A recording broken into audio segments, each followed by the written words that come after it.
Gary, thank you very much for doing this.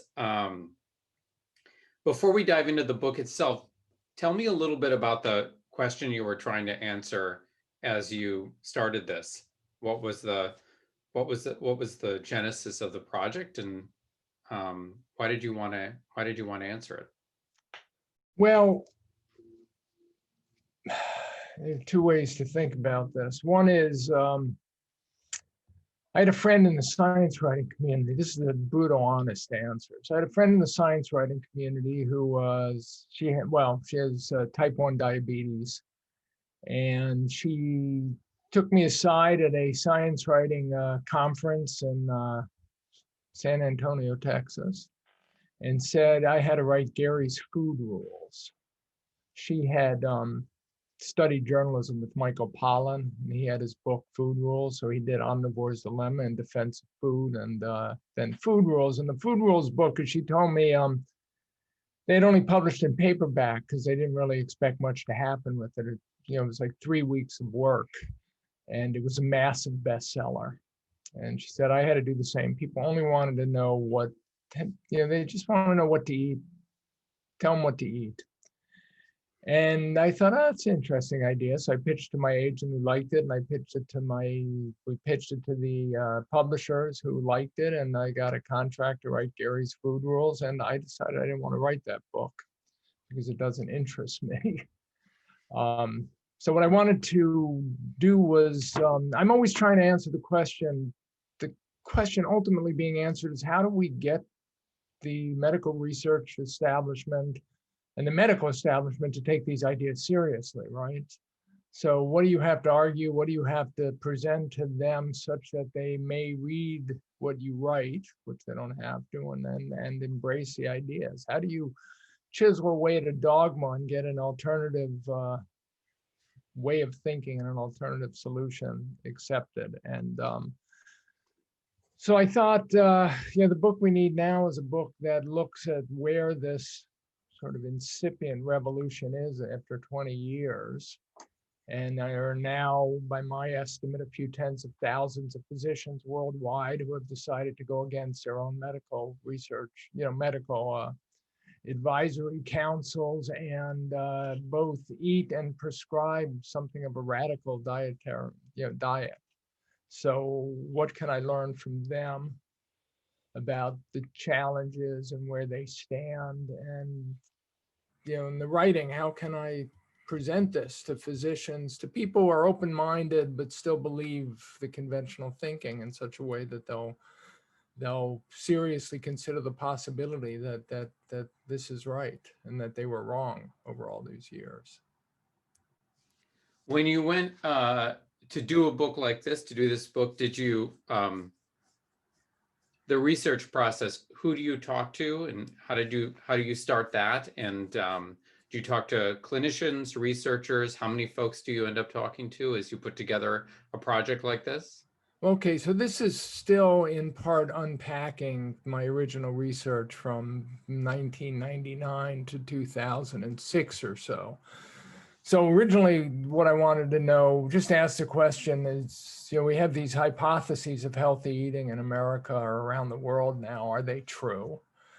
And what I would do in that case is you go back to the point in time in which there was an active controversy about the hypothesis. So for instance, dietary fat is the cause of heart disease, or saturated fat is the dietary cause of heart disease. This was actively debated in the 1960s and 1970s. So go back to that point in time when researchers are presenting their very best data in defense of their arguments. I could see what data they were presenting.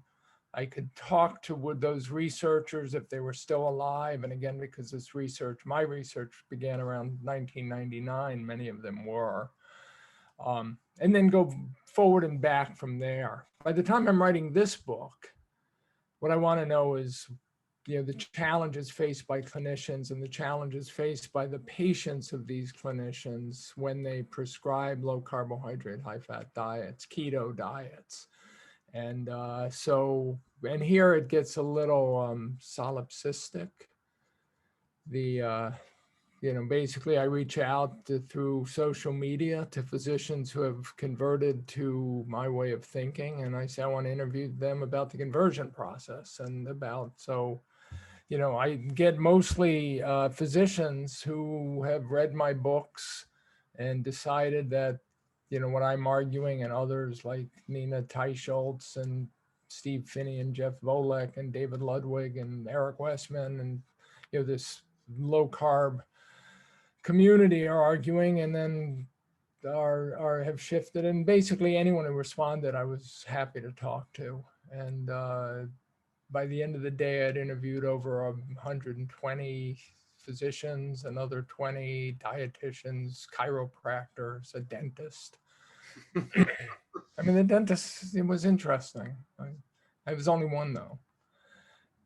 And then the question is, what can you learn from clinical experience versus clinical trials? But in this case, the two are concordant. So I could trust that the clinicians were reporting honestly what they were seeing. Got it. There's something pretty fundamental in the early chapters that certainly I hadn't thought about beforehand, but you make pretty clear, is that you present this framework that there are effectively two kinds of people. That there are a group of people, those of us who fatten easily. I'm surprised you couldn't find a nice acronym for that. TUFUS. Adipophilic. How's that? There we go. Sorry, adipophilic. But you propose the idea that there is a group of people who physiologically tend to fatten more easily, and then there's another group of people, and that at least for this first group of people, we need a different solution.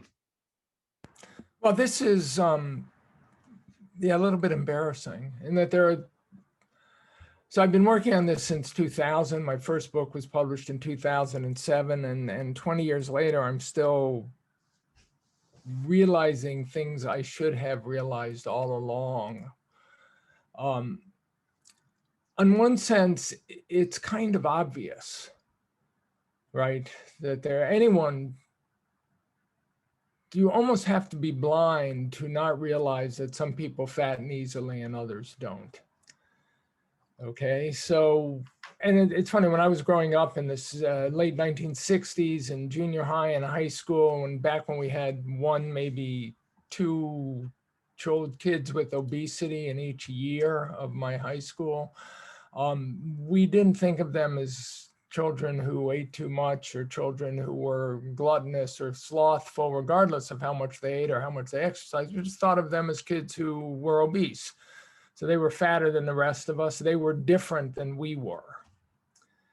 And from their perspective, they would have said, well, they just gain weight easily. That's what they do. They fatten, and the rest of us don't. I had a brother who was taller than I was and leaner than I was, and we both ate as much food as humanly possible. And he couldn't put on fat if he tried, and I put on fat easily.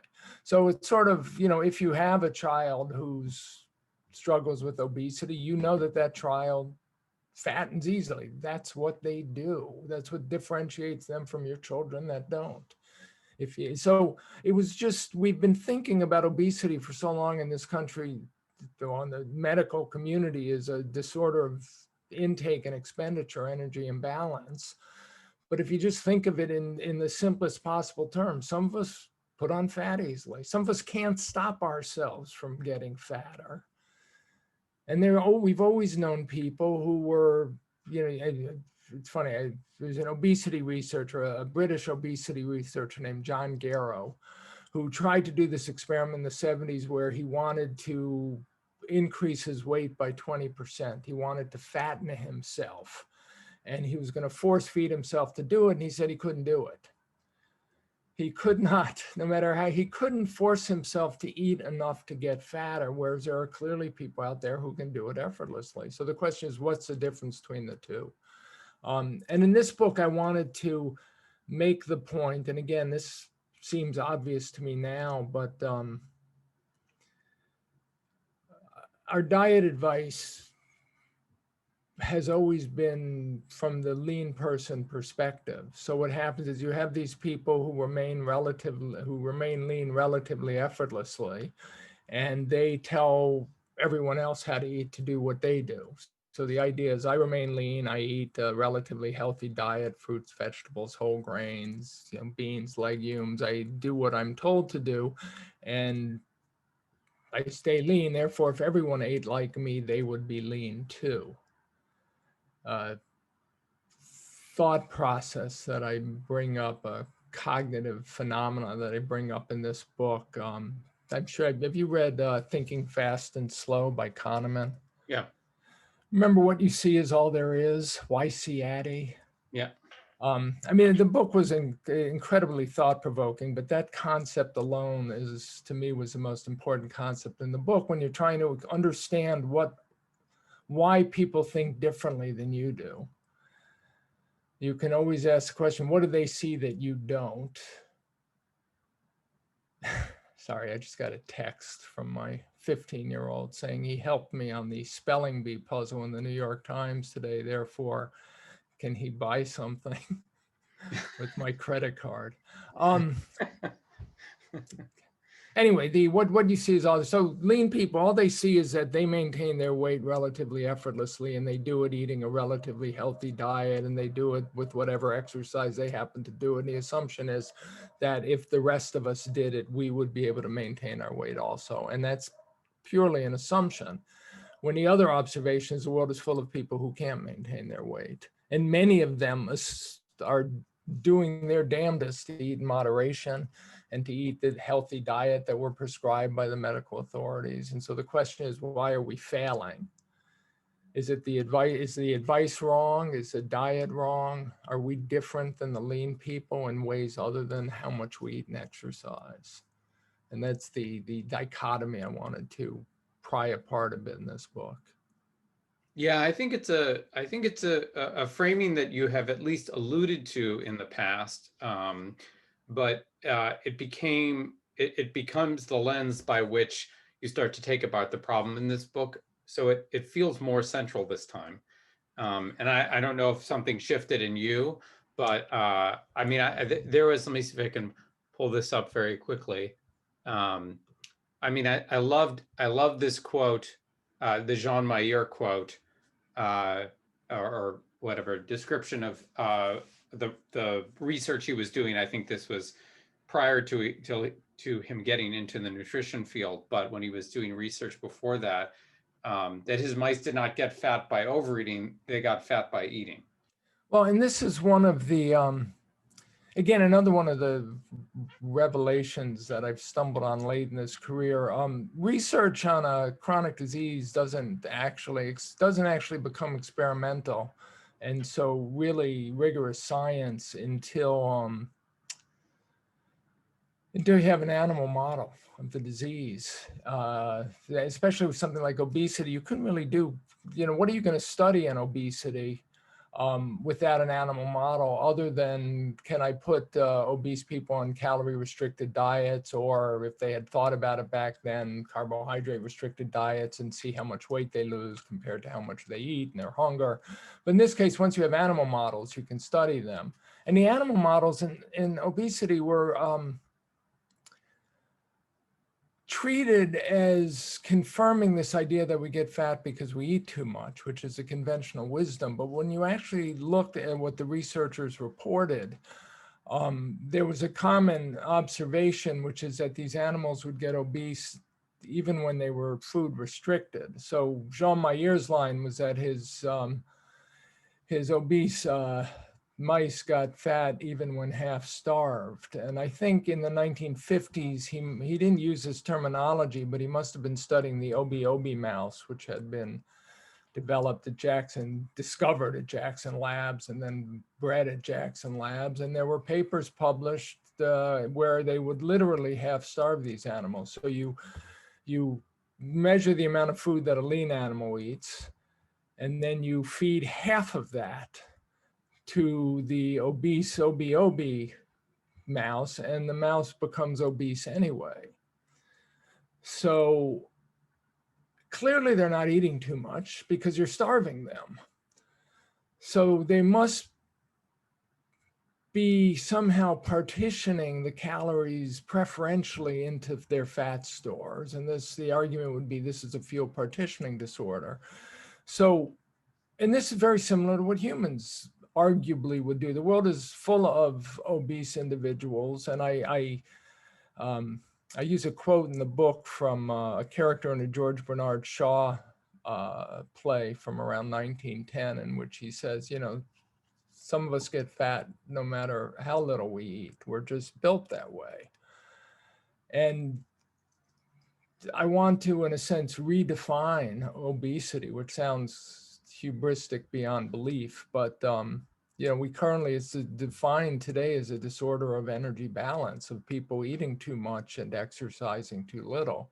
And maybe a better way to define obesity would be a disorder in which people accumulate excess fat almost regardless of how much they eat. So you can half starve them like these animals, and their bodies will still be trying to accumulate excess fat.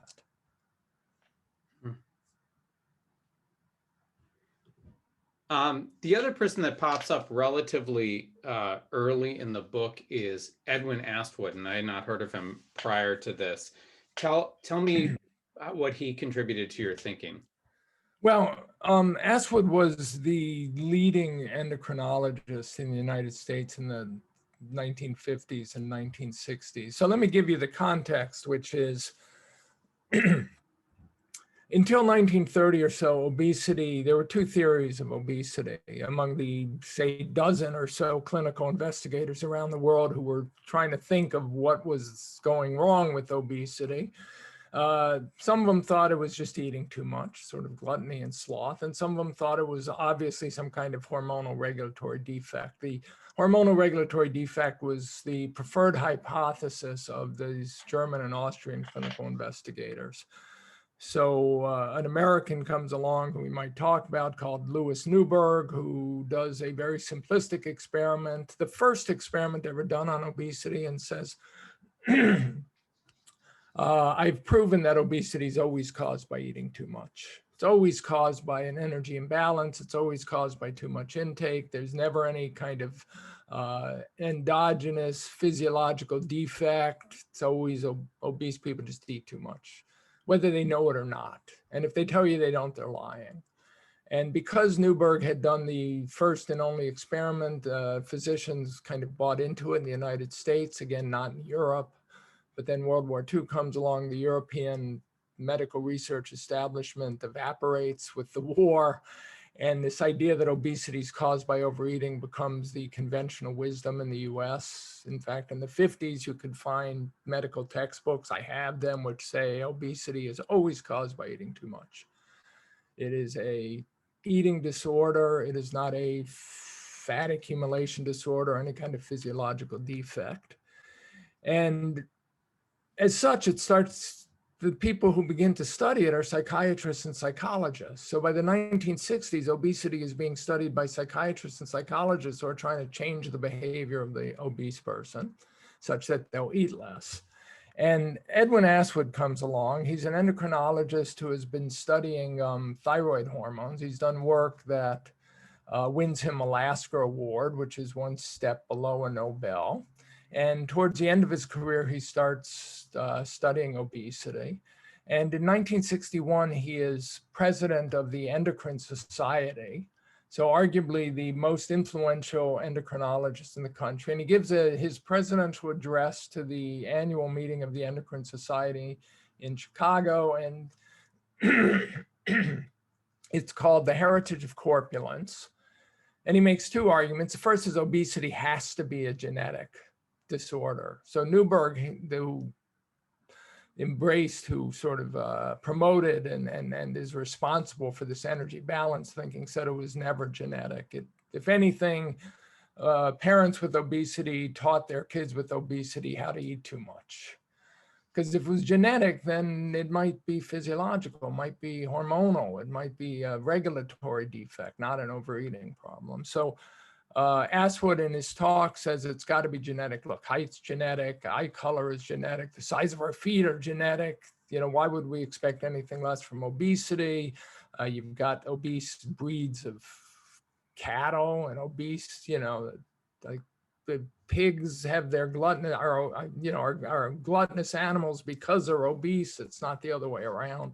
And then the second half of his talk, he says, look, this is, if it's genetic, it's going to be a disorder of fat metabolism and fat storage. And we know all these hormones and enzymes that we're learning about, all these hormones and enzymes that regulate fat metabolism and fat storage. And what you've got is excess fat storage. And you could imagine if somebody had a disorder, which the defect in these hormones and enzymes that do this regulation, such that a little bit of fat every day was being stashed away in the fat tissue and couldn't be mobilized, then first of all, it would very easily explain the slow process of obesity. And second of all, you could imagine how somebody who now tries to fix this by eating less would be hungry all the time and would think of food all the time. And so everything that he said, all the characteristics that obsess our friends, the psychologists, about how obese people are obsessed with food and they crave food and they dream about food and they're hungry all the time, might be simply caused by a defect in fuel partitioning. This idea that rather than use the fuel they eat for energy, they store it as calories. So it was a very compelling, and Astwood was a very smart, very witty speaker, very elegant. And he makes a hell of an argument, and it was completely ignored. And I just wanted to make the point that over and over again in this history, you had some of the leading figures in endocrinology, even in obesity research, arguing that fundamentally you've got to be dealing with a disorder of some kind of hormonal dysregulation of fat storage. And for the most part, they were just ignored. The community had decided that fat people get fat because they eat too much. And that somehow explained the phenomena, and that any other explanation was an excuse for obese people to be lazy or to be gluttons. And they weren't going to accept any kind of physiological response. And eventually, by the time you get the nutritionists involved, they don't understand basic endocrinology. Neither do the psychologists or the psychiatrists. They're not trained in it. So they don't read the textbooks. They don't read the journal articles. It's not what they're interested in. And so once you have this theory that it's an overeating disorder, that stays the dogma ever since. And no amount of arguing by people like Astwood or Rosalind Yalow and Solomon Burson. Yalow won the Nobel Prize for their contributions to endocrinology. Hilda Brooke, who was a leading pediatric obesity researcher in America. Whatever they said, it was ignored by the people who were convinced that obesity is an eating disorder. It's excess consumption. Well, you call out Hilda Brooke, which is roughly at the same time, but her commentary too is that it's strange that the attention isn't on the metabolism, abnormalities of fat metabolism, that there hasn't been more research in this area. And it's one of the interesting things, because Hilda Brooke gets a lot of credit and deserves a lot of credit, rightly or wrongly, for focusing research or psychiatrists' attention on the psychiatric disorders that associate with obesity. And occasionally in her writing, she seems to believe that these can be considered fundamental causes. But she also says, this is a disorder of excess fat accumulation. So by definition, you would think that the researchers would be looking at the physiological mechanisms that regulate fat storage as possibly causal. And she says in her first book in 1957, back when we didn't know what those were, you could excuse the ignorance. But now we're working them out. And then by 1971, she says this again, now we've worked it out. We know what regulates fat storage, and still nobody's paying attention. And when I use these people in the book, it's my way of saying, look, I want to say, I'm not making this up, okay? This is what journalists always have to do ultimately. When I say it's textbook medicine, it's textbook medicine. Later in the book, I use diagrams from medical textbooks to document it. But the question I keep asking, one question is, look, we've got a disorder of excess fat accumulation. First principles, nobody could deny that obesity is a disorder of excess fat accumulation. Why aren't we discussing the hormones and enzymes that regulate fat accumulation? If we're going to absolve them of being causal, where's the absolution? Where's the evidence to do that? Because if we've never discussed it, then we haven't generated that evidence. So Yellow comes along. She wins the Nobel. Her partner is passed away by the time she gets the award, so she gets it, despite that she worked on this jointly with him. Yeah, much to my annoyance, because every time I want to point out that she won the award, I then have to point out that the reason she didn't split it is because Solomon Burson passed away, and people should think of this. You're very precise in a phrase that she uses, in that getting fat out of our fat cells and requires only the negative stimulus of insulin deficiency. And because that's such a specific phrase, I just like you to unpack it a little bit, because I think it's really important. Its precision is important, but it's also hard to understand why it's important. Okay, so by the 1960s, what Yalow and Burson did is they invented an assay, a measurement technology called the radioimmunoassay, that allowed for the first time ever hormones to be measured accurately in the human bloodstream. So you've got a field of science, endocrinology, that's involved with the diseases of the endocrine system, and hormonal system, but that you can't measure hormones in the bloodstream, which is a fundamental problem. So you don't know if the cause of a disorder is the absence of a hormone or too much hormone. You don't know if it's maybe there's too much hormones and the tissues being signaled are absent. So they come along, they finally invent a way to measure it. They revolutionize medicine. They revolutionize endocrinology. They do not revolutionize the science of obesity, because the obesity field is now dominated by psychologists and psychiatrists. By 1965, an enormous amount of work is done by physiologists around the world, working mostly in laboratories with cell systems, but also human systems, looking at what hormones and enzymes effect on fat metabolism and fat storage. And it's clear that the hormone insulin dominates this process. So every hormone, to some extent, hormones are telling your body to do something. The word hormone is from the Greek, meaning activate or arouse. So it activates or arouses an action. And the hormones make the fuel available for that action to occur, which usually means, almost invariably means, liberating fat from your fat cells, such that that fat can be used for fuel. Insulin is the dominant exception. So insulin works to, in effect, orchestrate this process of fuel partitioning. You consume a meal with carbohydrates, protein, and fat. They're broken down in your gut, transported into the bloodstream. Insulin tells your body, in effect, insulin and a counter-regulatory hormone, glucagon, dominate telling your body what to do with these macronutrients. So you want to burn the carbohydrates for fuel to keep blood sugar under control. You want to store fat while that's happening. You want to prioritize the protein for repair and building of cells and tissues. By insulin going up, it has an anabolic effect to store the fat, build the cells, burn the carbs. And as it starts to go down, it reverses that effect so that now fat can come out of the fat cells and be used for fuel.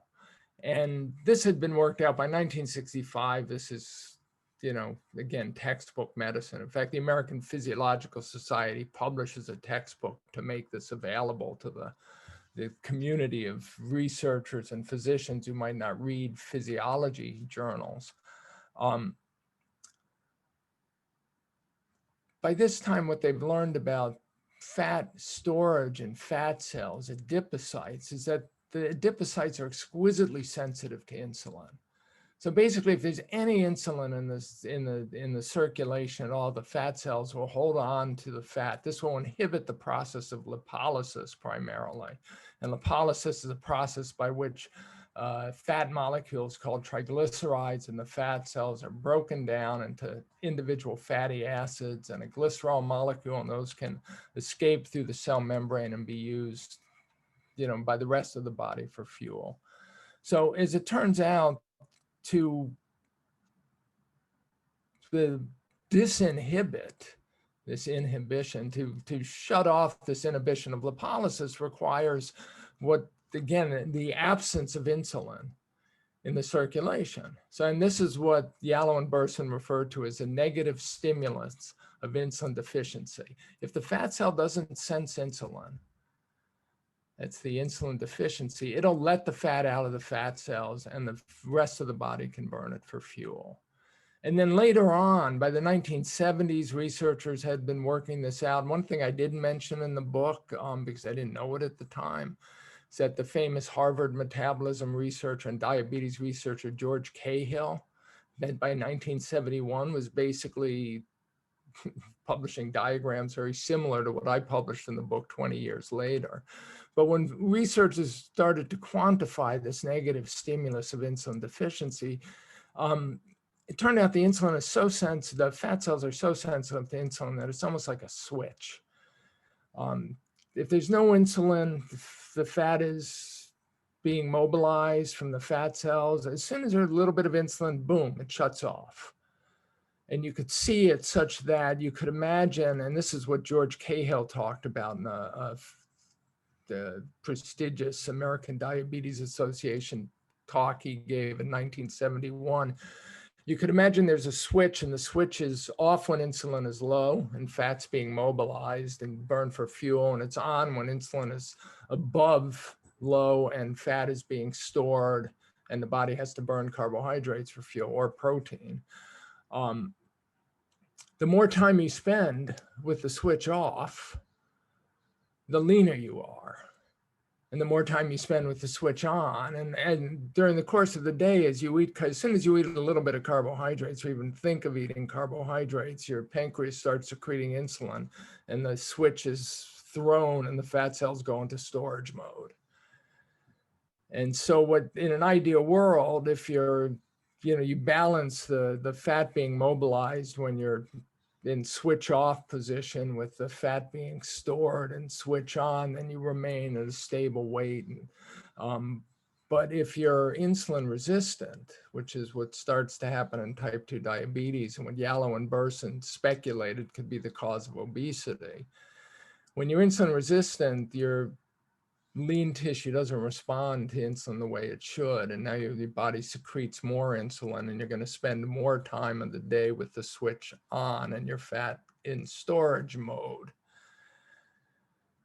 And so what you want to do to fix that, getting back to Yalow and the negative stimulus insulin deficiency, you ask the question, how do I get no insulin in the system such that, and the way you do that is by abstaining from carbohydrates. That's a ketogenic diet. So I'll share the image that you have in the book. This is from, I think, Dr. Ralph DeFranco and his team, right, in Texas. So I think the point that you articulated here, so this is I think your arrows there are pointing to this very, very low threshold where the switch, how low basically insulin has to be for you to switch into this fat burning mode versus carbohydrate burning mode. Right. So DeFranco was one of the inventors of a technique to measure insulin resistance and insulin sensitivity, as opposed to just insulin levels in the blood. But if you look at this chart and start over on the right, over above 200, basically as you go right to left, you're looking at what's happening as insulin levels are decreasing in the circulation. So, and then the level, the chart is showing you free fatty acid turnover, which is a combination of the fat being mobilized and fat being oxidized for fuel. And you could see that as you go from right to left, the free fatty acid turnover stays low and relatively constant. And so anything over that 1 point, if you put your cursor right around 25 down right there, anything to the right of that, and your fat is storing fat and very little is coming out. And anything to the left, now you've thrown the switch. This is the negative stimulus of insulin deficiency. This study was done on relatively lean, healthy college students. So these are not insulin resistant. They're not, and one assumption is going to be that where that switch is going to be different for everyone. Right. So, I would argue, my initial simplistic hypothesis would be for lean people, the switch is going to be further to the right. For those of us who fatten easily, for obese people, it's going to be further to the left. But this, again, this is textbook medicine. And I could show you a very similar chart from George Cahill's Banting Memorial Lecture in 1971, where he's making the point that your weight is going to be determined by how much time you spend to the left of that switch versus how much time you spend to the right. Got it. And so what can you say about ketosis or ketones and this graph? Well, ketosis is so you're generating ketones when your liver is metabolizing fat for fuel, and there are at least two conditions necessary for that to happen. Insulin has to be low, which means you're not consuming carbohydrates, you're a type 1 diabetic, and you're either getting a lot of fat in the diet or you're mobilizing fat from your fat cells so that your liver, the cells can then metabolize them and turn them into, synthesize ketones out of it. So that's going to happen. You're going to go into what's called ketosis when your fat cells and your liver cells are detecting the negative stimulus of insulin deficiency. So one of the arguments I make in this book is not that everyone has to eat a ketogenic diet. A ketogenic diet is basically extreme carb restriction where you're replacing the carbohydrates with mostly fat. And if you do that, you will be minimizing or almost minimizing your insulin levels, and you will be maximizing the possibility that you're on the left of this chart, that your fat cells are experiencing the negative stimulus of insulin deficiency, and you'll be maximizing your fat loss and or fat storage if you're already lean. So the idea is if you're to the left of that null point, that point where your cursor is, then for the most part you are going to be in ketosis. There'll be individual variations there about the measurable levels of ketones, and if you want to make sure that you're to the left of that spot, then you minimize carbohydrates. Got it. And the switch, I mean, the graph sort of suggests it, but the switch feels pretty binary. That you're in one modality or the other, or certainly it seems like a very a binary or near binary switch. Yeah, and again, when the researchers studying fat metabolism discussed this, they discussed it as though it was binary. Let me see if I can pull up the Cahill talk while we're and Cahill was a particularly interesting case. He did the seminal research showing that ketosis was a natural state and that the ketones generated were used to fuel the brain during fasting or carbohydrate restriction. But he also believed that obesity was caused by eating too much, or in his case, by exercising too little. But in this 1971, so the most prestigious talk at the American Diabetes Association annual lectures are annual meetings are Banting Memorial Lectures. And in this 1971 talk, he says, he shows a diagram similar to the one that I published in the book. And he says, figure 8 shows schematically the metabolic effects of altered insulin levels on adipose tissue. As levels increase, lipid synthesis occurs. As levels decrease, there is a greater rate of lipolysis, the lower the insulin level. The average individual spends several hours a day to the right of the null point and the remainder to the left. If lipid storage matches lipid mobilization, he is no fatter or thinner than the previous day.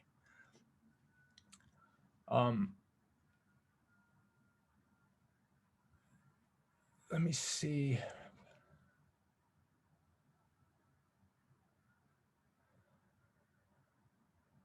Yeah, and again, the chart, yeah, he talks about how sensitive the liver is to small increases in insulin.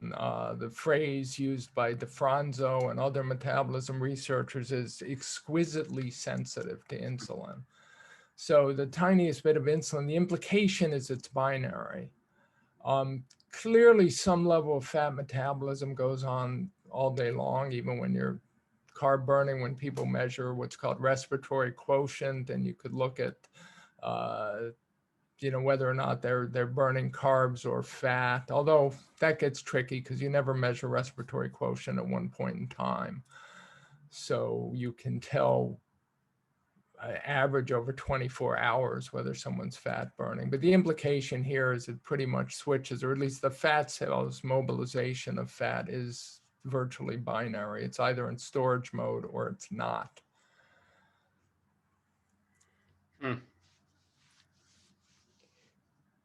The phrase you start chapter 9 of the book with this statement that I never thought of it this way, but with a statement that insulin is the signal that the body has been fed carbohydrates, and that just felt like an incredibly sort of clarifying way of stating it.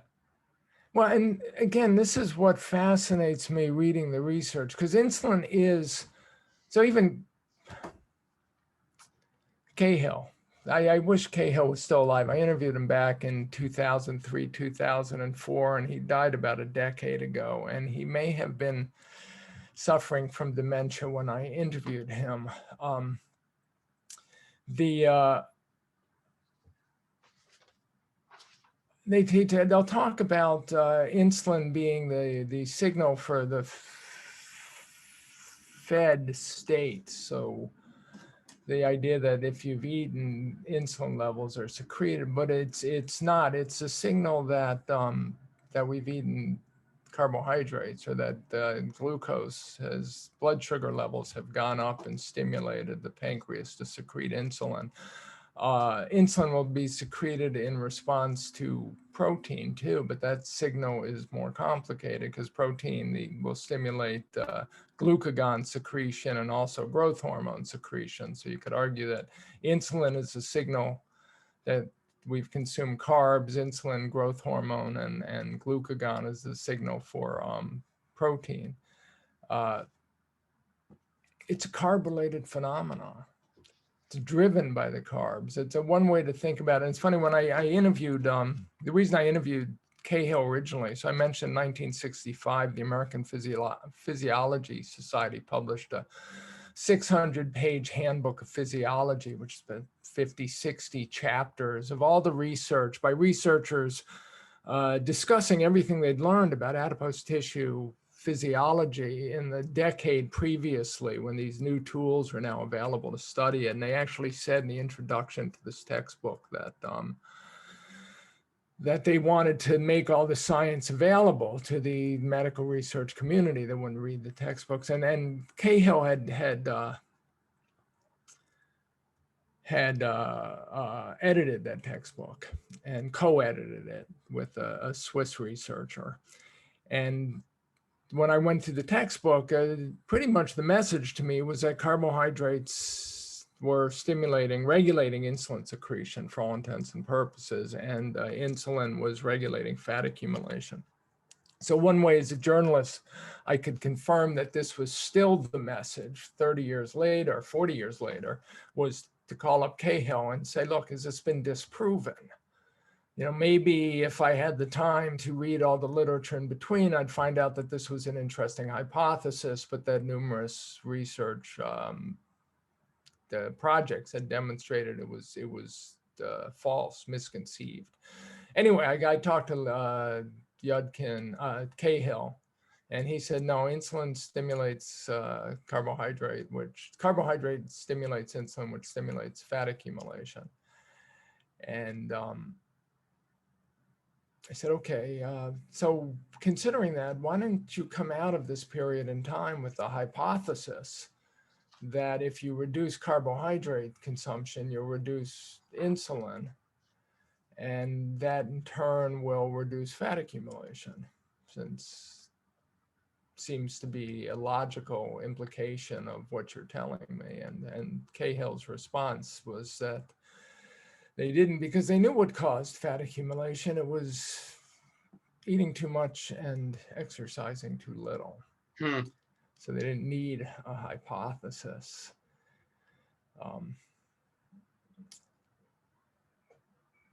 You reduce carbs. It's interesting, this switch concept. If you think about it, again, right now I'm working on a book on diabetes, and I've been spending a lot of time reading the type 1 literature going back again through the 19th century. And so you think about how type 1 diabetes is often diagnosed. So this is a disease of insulin deficiency. And the patients often show up after massive weight loss or significant weight loss. So you lose 20 pounds in a month because you lower your insulin your fat cells are now experiencing the negative stimulus of insulin deficiency. And people say, hey, maybe you've got diabetes. But you can do the same thing by diet. Because you're not consuming carbs, you don't need the insulin to metabolize the carbohydrates. Now you only see the effect of the insulin on the fat tissue, and that somebody should lose significant amounts of weight quickly and without hunger is what you should expect to see. And that's what we do see. Well, it's incredibly clarifying to state it that way. And I suspect it's, well internalized by people who are on ketogenic diets or that study ketogenic diet, keto diets, but that concept that insulin is the signal that the body has been fed carbohydrate, right, it just is incredibly helpful as sort of, again, an anchor concept to understand what's going on. The other person who you didn't get, I don't think you got to interview, was Jean Brillat-Savarin, a little bit not available. Not available. Jean Brillat-Savarin, yeah. And just so he has his time on the screen too. As you mentioned, I think his book has been in print, continuously in print for more than 150, 170 some odd years, something on that scale, which is an achievement for a nonfiction book. But this quote stuck out to me that there were a number of things that I felt particularly insightful for somebody writing more than 100 years ago. But that his comment was, it's because effectively of carbohydrates, grains, and starches that fat congestion occurs in the body. And he says both in humans and in animals. It's obvious, it's how we fatten livestock as well. Yeah, and so Brillat-Savarin was a lawyer who decided to dedicate his life to being a gastronome, to his love of eating, and then spent 25 years collecting the stories and the tales he would tell in The Physiology of Taste, his 1825 book. So it's been in print for 195 years. And in it, he says, he had interviewed, well, first of all, he says his own paunch was his redoubtable enemy, and he had done battle with it his whole life. So he's somebody who fattens easily. He also loves to eat, clearly. And he says he's had interviews over the decades with over 500 obese individuals, and every single one of them tells him that they love potatoes, or they love rice, or they love bread, or they love pastries, or they love bread, or they love potatoes. It's never, and then this observation, he was may have been the first, but he wasn't the only 19th century influencer thinking about this, the observation that carnivores never accumulate excess fat, but herbivores do. And again, as you say, if you want to fatten livestock, you do it with carbohydrate-rich foods, or even sugar-rich foods have been experimented with. And so it doesn't seem possible to actually store fat without carbohydrates in the diet. You could keep excess fat stored. And in this day and age, I do hear from people on occasions who clearly do not lose their excess fat on ketogenic diets, but they seem to be very much the minority. But in talking about this, one of the things I want to do in the book, the low carb, high fat ketogenic diet is considered fattish. That's how it's described. I made this point when I published Good Calories, Bad Calories in 2007, and Diet Book Doctors had made it before this. The conventional wisdom from Briat-Savran onward was that carbohydrates were fattening. Okay, by the 1870s, 1880s, it had been accepted as nutritional wisdom in European physiologists. The accepted therapy for obesity was something very similar to a ketogenic diet. Basically, don't eat carbs, grains, and sugars, and you could eat as much as you want of anything else, and stay away from beer. I think Briat-Savran said avoid beer like it's the devil. This stayed the conventional wisdom through 1965 or so. And then in this country, we decided that dietary fat caused heart disease. And over the next 20 years, we demonized dietary fat. And the side effect of doing that was that the carbohydrate was transformed from inherently something that every woman knew was fattening, which was a quote from a British Dietetics, a nutrition journal, 1963. So every woman knew carbohydrates were fattening in 1963, and by 1985, they were heart-healthy diet foods. And we gave sugar a benign pass. So all I'm trying to do, what Briat-Savran recommended, was that more or less rigid abstinence from the carbohydrate-rich foods in the diet. He called them, the term back then was farinaceous foods, which meant starches and grains. Sugars weren't that much of a problem in 1825 because they were hard to come by, but Briat-Savran said sugar made everything worse.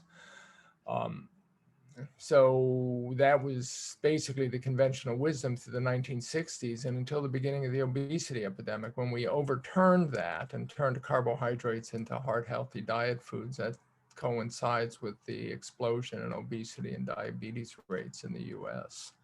And I've been arguing, and I still am, that it's not a coincidence.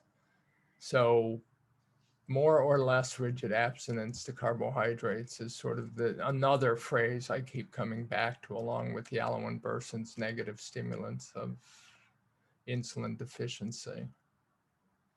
Well, that comes that a good chunk of the last part of the book is centered around practical advice, as you've talked to these clinicians and people who've had to help folks onto these diets and stay on these diets over time. And you give a ton of examples, but you really try to clarify that here too, there are certainly two types of people.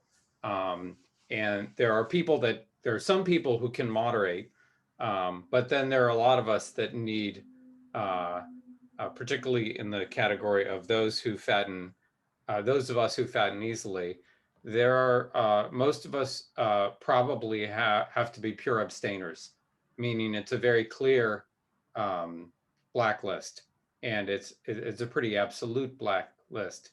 in order to be successful?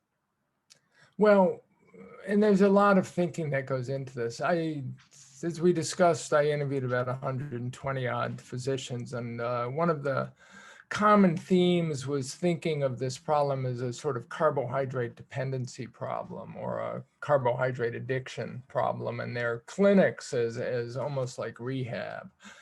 If you're confronted with somebody with an alcohol problem, or you're trying to get a smoker to quit smoking, you know that the worst thing you can do is suggest they do it in moderation, that it's doomed to fail. And the quote I use, I think this was from our dentist friend, was that, you don't, rehab centers don't celebrate 28 days without alcohol with a champagne toast for a reason. But in the nutrition and diet world, traditionally, the idea is, the diet is something you do temporarily, you lose the excess weight, and then you go off it. If this physiology is correct, there's a lot of implications, including the implications for how a little bit of cheating could lead to, what we used to call in the drug world when we were young, a sort of slippery slope to dependence again. People who are insulin resistant, which are those of us who are predisposed to fatten easily and become diabetic, we will oversecrete insulin even to thinking about eating carbs. And that'll create a situation where carbohydrates, our cells the insulin will signal our cells to burn carbohydrates for fuel and to store fat. So now carbs become our fuel. We'll have a continued hunger for it. There's a lot of reasons to explain why, for most people, success will come more with abstinence in any form of moderation. So some of us can stay lean. Again, this is balancing, whatever you believe the sort of gustatory benefits of these foods are to your happiness, and how happy you are being is, lean and healthy. But clearly for many of us, if we want to succeed, we have to abstain, and then abstinence requires, there's a whole series of things we've learned from the drug and alcohol rehab world about the best ways to do it. But the argument is, if we try to moderate it, we'll fail. If we abstain and we get to the point that our bodies are comfortable burning fat for fuel, which is what you want them to be doing. You don't want to be storing the fat, you want to be burning the fat. Once you're burning fat for fuel and what's called fat adapted, the idea is you should start to crave fatty foods rather than carbs. And the carb craving, the belief that, a life is not worth living if it doesn't include a bagel 3 times a week, or a pasta dinner twice a week, or, pick your poison, that's no more true than the cigarette smoker thinking a life won't be worth living if they can't smoke cigarettes, which is what I would have once told you. Yeah, you mentioned one doctor referred to one clinician referred to their program as a carbohydrate substance abuse program. Right. And then I think it was Pennington who said something to the effect that he had one of the execs at DuPont that was on his program, for lack of a better word, that even if he ate an apple, he would begin to fatten again. So yeah, and that's also evidence, anecdotal evidence of this sort of switch phenomena. So Pennington was a physician at DuPont in Delaware who began experimenting with these very low carb, high fat diets in the late 40s, and wrote them up in the medical journals. And back then there was prior to the rise of the dietary fat causes heart disease dogma, there was no sort of resistance, or less resistance from the medical community. And he had a footnote in one of his papers that he had an obese DuPont executive who lost 50 pounds on this low carb, high fat diet, but a single apple, and he would start regaining weight. And this is a story it was one of the reasons why influencers like Jane Brody, the personal health reporter at the New York Times, diss these diets and dismiss them so readily. Because I remember one article she wrote where she said she had a friend who lost like 10 pounds on the diet, but then she went out and had a plate of pasta and gained 4 pounds overnight. And now the idea is the diet failed her, right? And then again, one of the, it's just so much confused thinking in the obesity nutrition research field. And I'm just trying to sort of bring common sense to it. So any diet comes with a theory attached, right? And, you know, the idea that we have to eat less to lose weight comes with the theory that we got fat because we ate too much to begin with. So we're in positive energy balance. We have to reverse that.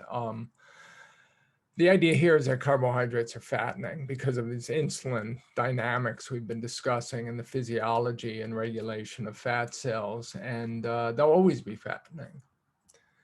So you can't remove them from the diet, lose the weight, and then add them back and expect your body to respond differently than they did originally. So for those of us who have to abstain, we will always have to abstain. But again, the good news is that there's still, and it's funny, Briat-Savarin said the same thing 195 years ago, there's still wonderful foods to eat, and you're not restricting how much you are eating, you're only restricting what you eat, so you could still be a glutton, technically, and maintain a relatively lean weight so long as you don't eat the carbohydrates in the diet. Yeah, you suggest that even at the time he was pretty self-aware of the pushback he was going to get for this abstinence model. Yeah, he says, you know, are you telling me, Dr. Savarin, that I can't eat my potatoes or I'll never again be able to have my Limoges cookies, whatever they're called in France, Limoges biscuits, you know, that I can't eat a sweet ever again. And Briat-Savarin makes a comment that you can't, you didn't even repeat it in the book because in this current day and age, we're too politically correct to say, but basically it was, well, you know, go ahead and eat what you want and die fat was what he was saying. If you don't want to suffer from obesity, then eat like I do and eat like I recommend. And again, the problem is diet doctors have been saying that for 200 years with different programs. So on some level, you have to, the question becomes, who are you going to trust? Like, why trust me just because, Eric, we're friends, you know? So is that a reason to trust what I'm saying? One of the points I'm trying to make, well, one of the points I've always been trying to get across in my books is that there's clearly reason to question the conventional wisdom. I mean, whether you think it's absurd like I do, and you know the evidence behind it and how paltry it is, or whether just because the world is full of obese and diabetic individuals, and it's hard to imagine that they all simply, you know, had lacked willpower. So there's plenty of reason to distrust the conventional wisdom. And then with what I want people to understand with diets like the low carb, high fat, the keto diet, much as I actually hate that word keto, is you could try it. We now have, there's over 100 clinical trials have been done on this diet. If there's one thing people know for sure, it's benign, okay? It's not gonna hurt you. 20 years ago when I started, the idea was it would kill you. I remember when I first started writing about it and eating eggs and bacon for breakfast for the first time in a decade, I kept waiting to have a heart attack. I still am, but I'm less anxious. Everyone can try it for themselves. So the idea is, you know, the saturated fat is, we know it's healthy. We know this diet makes people healthier. You see it in clinical trials time and time again, and it's just the clinical experience of physicians time and time again. Blood pressure comes down, blood sugar gets under control, weight circumference decreases, you lose weight, HDL, the good cholesterol goes up, triglycerides come down, insulin levels come down, markers of inflammation improve on these diets.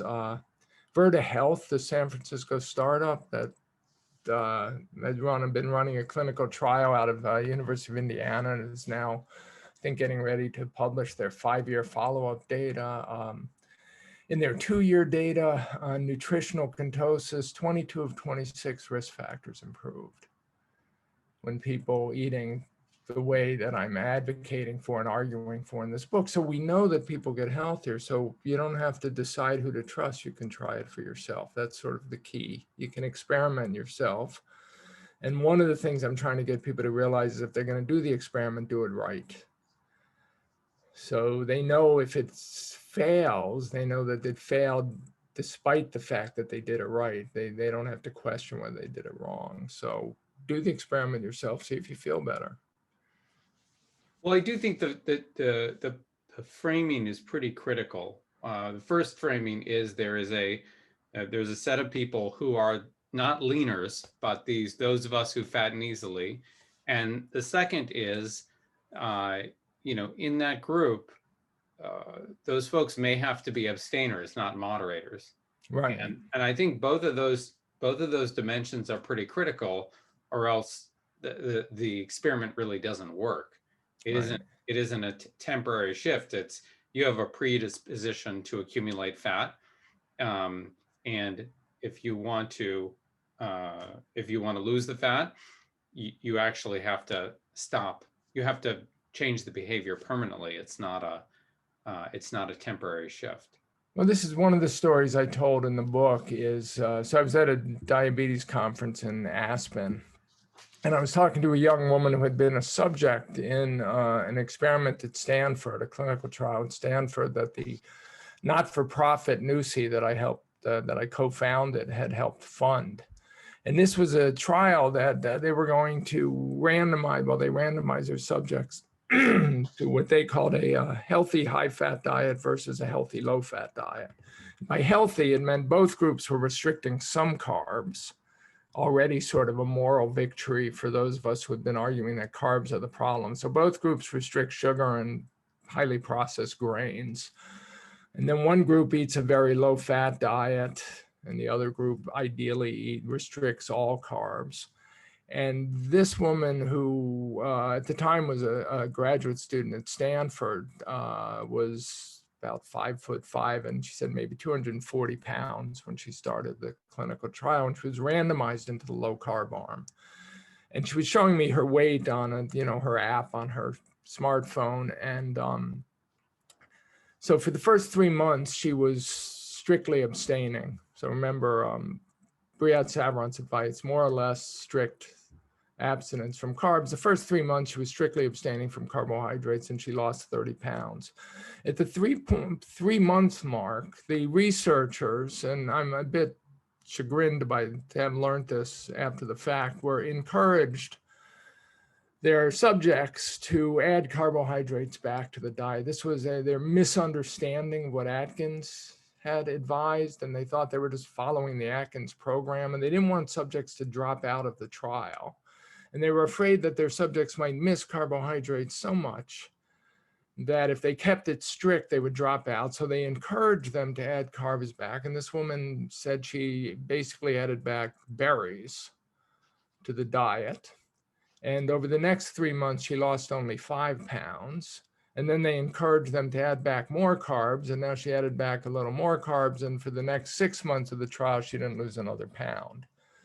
So she lost 30 pounds under strict abstinence, and then another 5 pounds as she started to moderate it, and then no more, she moderated further. And it might be true that she would have never lost more than 35 pounds total, but we don't know that, and she doesn't know that. So had she remained strictly abstaining from carbohydrates, she might have lost 90 pounds. I do know people who have dropped 200 pounds. I have one friend who lost 140 pounds in 4 months, going from 130 from 400 pounds to 270 in 4 months. Had she lost 90 or 100 pounds, let's say she got down to 150 or even 170, she might not have cared that she didn't eat carbohydrates. So at 210, she's still technically obese. Plenty reasons to continue doing what she's doing. The trade-off isn't all that fair, but had she gotten down to 150, the absence of berries and not eating ice cream once a week might not have mattered to her.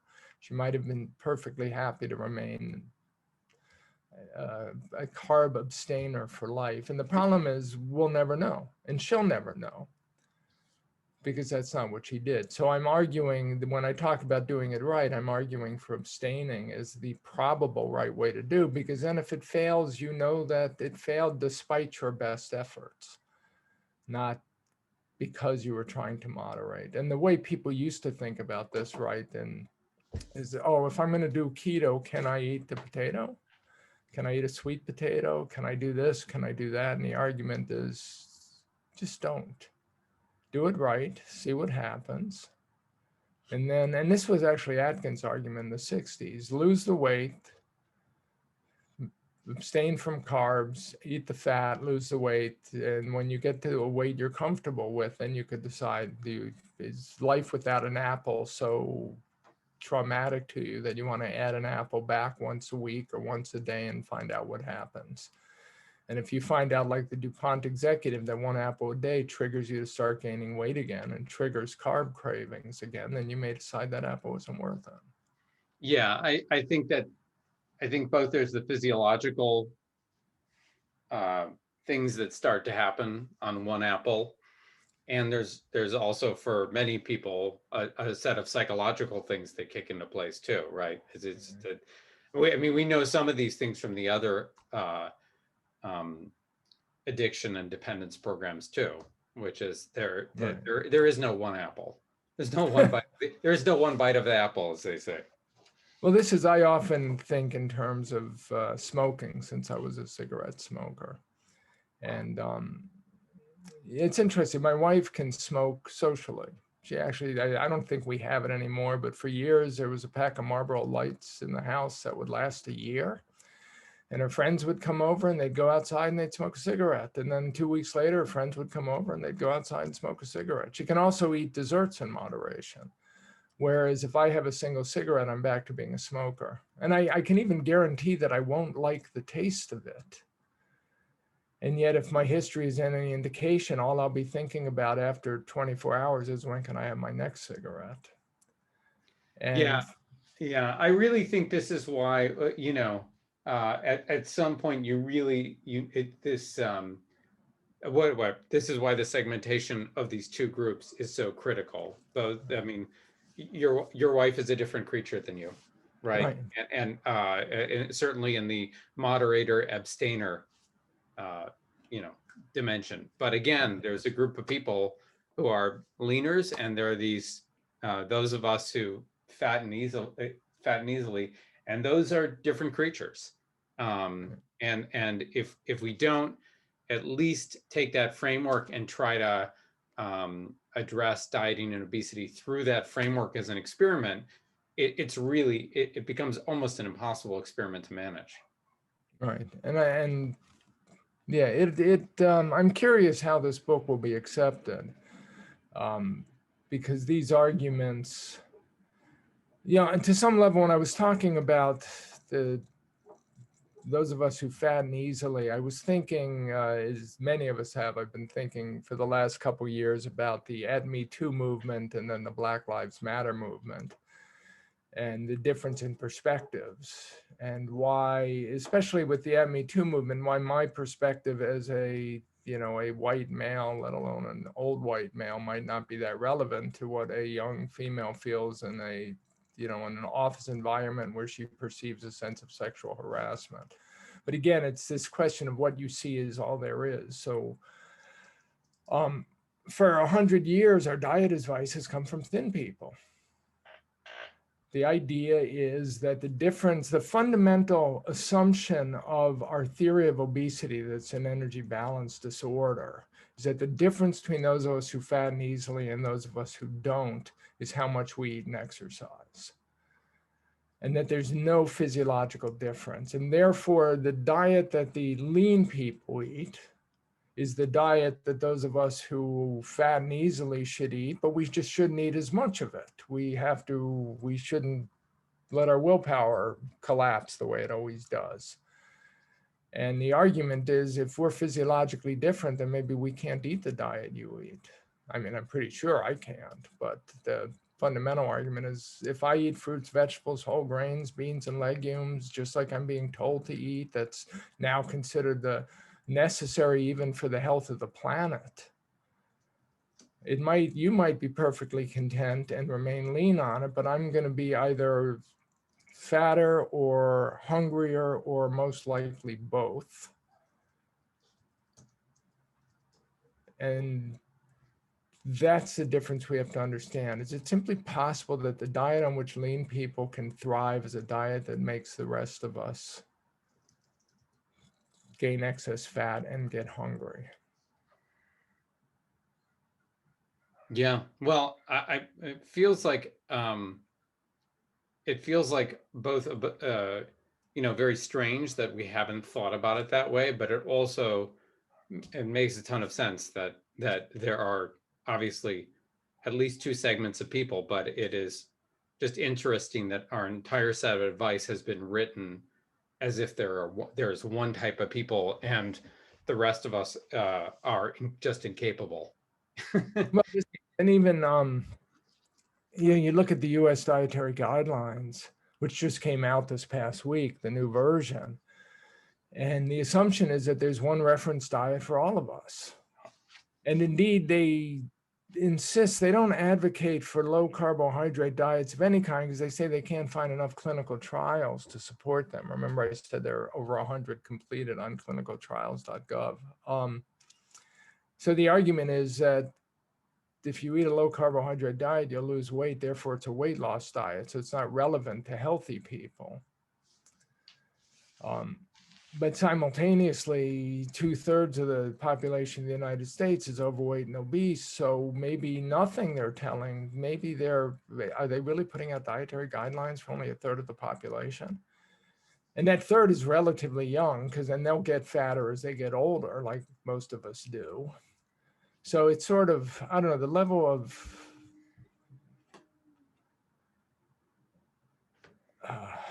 I don't know. I'm still mystified by it. I've been working on this for 20 years. I still don't understand how we can believe the medical research establishment can actually have a theory that says the only difference between somebody who weighs 400 pounds, a 6 foot tall 400 pounder and a 6 foot tall 180 pounder is how much they eat and exercise, or their ability to remain in caloric balance. And yet that is the conventional wisdom. Yeah. Well, as you sort of suggest, early on in the book, like to sort of so stubbornly take this single view on the problem is both distinctly unempathetic and Right. and lacks any curiosity as to why this problem is now, afflicting 2/3 of the population, at least in the United States. Well, this is, this assumption that people who not only struggle with their weight, but people who think like we do. Well, you see this in politics all the time now. I mean, it's now become the sort of, whenever you see these schisms, the assumption is people who think differently than you are they're clearly just idiots. I am willing to, so one of the things I'm often arguing to people, well, just imagine, let's just imagine that I'm not an idiot. Okay, Harvard degree, all that stuff, fairly successful, books are well received, is it possible that what I'm arguing is correct? Because if it is, it's very important. And again, if you're overweight, the terrific thing is you don't have to take my word for it. You can just try it. But to the establishment research, it's like part of the reason this book is called The Case for Keto is just, can we show you what we see that find it so compelling? Why is it we find this way of eating so compelling? And why is it physicians do now as well? Well, there's so much more in the book. I mean, the one other area that I thought was fascinating and I hadn't thought deeply about before, but you say very clearly is around hypertension and the fact that insulin might be the pathogenic defect initiating the entire high blood pressure hypertension process. So there's a whole, I mean, that to me was a whole, I just that premise all of a sudden opens an entire area of thought around this. Well, and this is, again, when you look at it from the history of science perspective, let me hold on one sec while I get some light into my room here. So we're getting darker and a bit of light.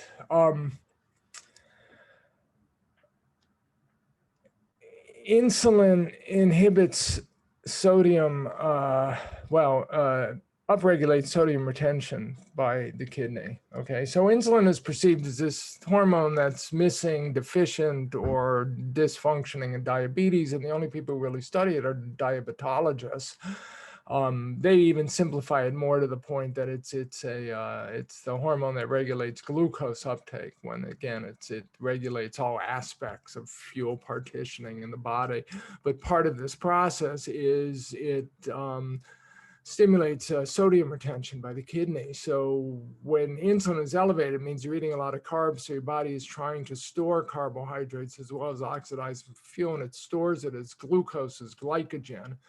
And it needs, I forget if it's 3 or 4 water molecules for every molecule of glucose to store as glycogen. So you need to retain water. And the way your body does that is by retaining sodium, which then makes you thirsty. So then you drink more, you pee less, you drink more, and you'll put on water weight, which is one reason why in carb-restricted diets, you lose water weight quickly. But as this is being worked out in the 60s and 70s, the researchers are learning all the various ways that insulin could work to increase blood pressure, and in fact does. And we know that insulin resistant conditions, so metabolic syndrome, which is the reason why most of us will get heart attacks if we get heart attacks, which means it's a cluster of disorders and you're getting fatter, your blood sugar's out of control, your insulin's elevated, your HDL, the good cholesterol, is low, and your triglycerides are high. And this is a disorder of insulin resistance, and it involves also higher blood pressure. So hypertension is part of metabolic syndrome, and it's easily explained by the elevation in insulin and insulin resistance. And again, I noticed this first when I was doing the research for good calories, bad calories. The medical research community learns this. Actually, the guy who did the seminal work was at Harvard at the time.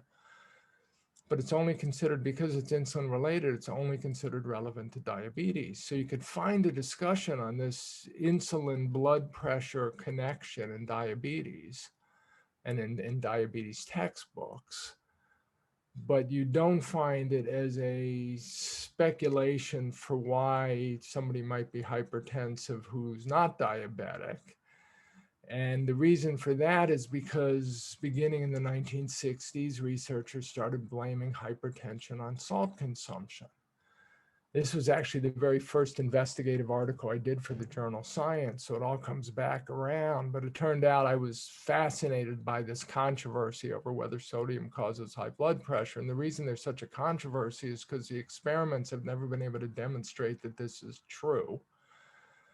But we've come to believe it beyond a shadow of doubt, to the point that the former head of the CDC, Tom Frieden, goes around saying we don't even need clinical trials anymore to test the benefits of the whole nation reducing sodium consumption. But it was another example where the medical research community got a hypothesis, which is salt causes high blood pressure, tested the hypothesis, and it failed the test. And yet, when they then came along with the second hypothesis, which is elevate insulin, you'll elevate blood pressure. And insulin resistance causes high blood pressure and hypertension. And in fact, there are studies suggesting that the only people who get hypertensive in response to salt consumption are the ones who are insulin resistant. That hypothesis is never taken seriously because we've decided already that we know the answer. So just as they did first with obesity, then with heart disease, and with salt. And, again, part of the process of writing these books is suggesting that there's an alternative hypothesis. And when you go on these carb-restricted diets, one of the side effects often, or one of the observations is that blood pressure tends to normalize when you remove the carbs from the diet, just like blood sugar does, just like weight does. It's it's unfortunate that we committed the error twice, but multiple times actually, but but it's fascinating to think about, again, at least with hypertension, it's probably half the adult population in the United States struggles with it. I'm sure, obviously, it correlates pretty highly with people that are struggling with other conditions as well, like obesity and diabetes. But just the idea that, if we are, or many of us are walking around with elevated levels of insulin because of pretty regular carbohydrate intake, that this is the primary, that's the primary driver of this, and that, we're going to have to understand that and explore that. We don't have the research yet that has made that clear. Well, again, as long as you believe that sodium is a primary problem, this is always the danger in any scientific endeavor, and embracing a hypothesis is true without rigorous, definitive evidence. Because as soon as you do, it's like convicting an innocent man of a crime. The problem isn't just that the innocent man goes to prison. The problem is you stop looking for who's really guilty. Okay, and then the killer's still out there if it's a murder. And so in science, I mean, the fundamental principle of good science is don't believe anything without rigorous evidence. It's like, don't trust what you can't prove. It's how Louis Alvarez at Berkeley put it. And in medicine, they did it time and time and time again. And then you have these counter arguments, and people sort of shrug. I had this experience over and over when I was doing the research. You would say, well, what about this? This couldn't be. Could this be the explanation? And the response would be, well, yeah, it could be.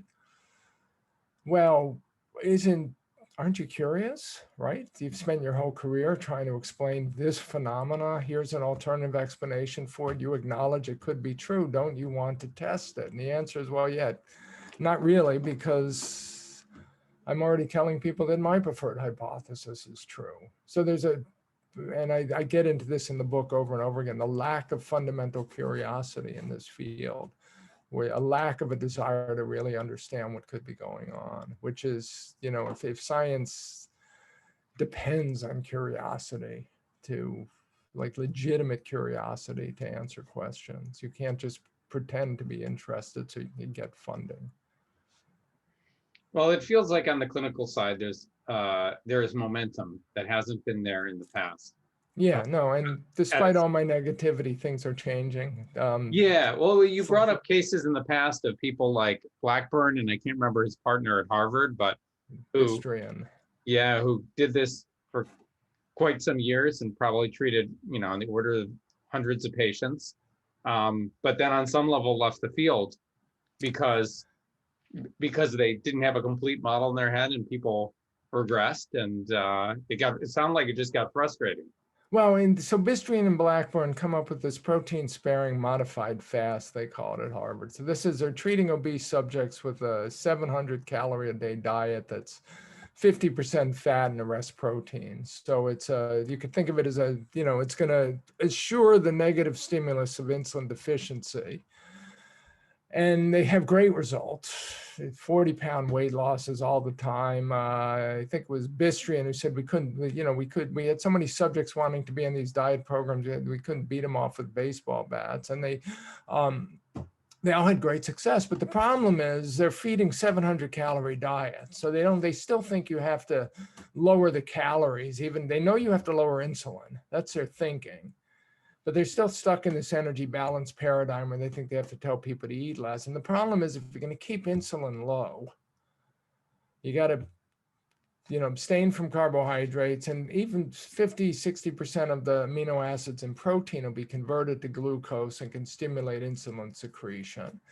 So it's not a high protein diet, it's a high fat diet. And in the 1970s, Blackburn and Bistrian are afraid the alternative, once the people lose the weight, now what are they going to eat? You can't keep them on a 700 calorie diet. What are you going to do? And so the alternatives are give them weight loss drugs or appetite suppressant drugs and let them eat the way they used to eat, which they're not going to do because they think the weight loss appetite suppressant drugs are bad for the health, or up their fat content and let them fill up their calories with fat, which is how diabetics were treated before insulin. Basically restrict carbs, replace it with fat. But they were afraid if they did that, they would be giving them a lot of saturated fat. That's the Atkins diet, and that would be equally as deadly. So they just left the field. What we now know 40 years later, 50 years later, is that that is not deadly. We have 100 clinical trials showing that it's benign, beneficial, that it'll improve heart disease risk factors, not kill people. The medical community doesn't pay attention to those trials because they don't like the implication that they were wrong, but they're there, they've been done, they're 1 to 2 year clinical trials at the longest. So, and we don't have the option to lose the field when it's your own weight loss, you know, you're stuck. So, yeah, there's, again, a lot of sloppy thinking all along. This energy balance hypothesis, this idea that it's all about eating too much, it did so much damage. It's still doing damage, and they're probably always doing damage because despite all my attempts to argue that it's nonsensical, it's hard to convince people otherwise. Well, the book is a great foundation, and even having had the context of reading your other books prior to this felt fresh, and there were a number of things that that just felt like fundamentally new insights, or articulated in a fundamentally new way. And I hope other people have that experience too. Okay, well, thank you, Eric.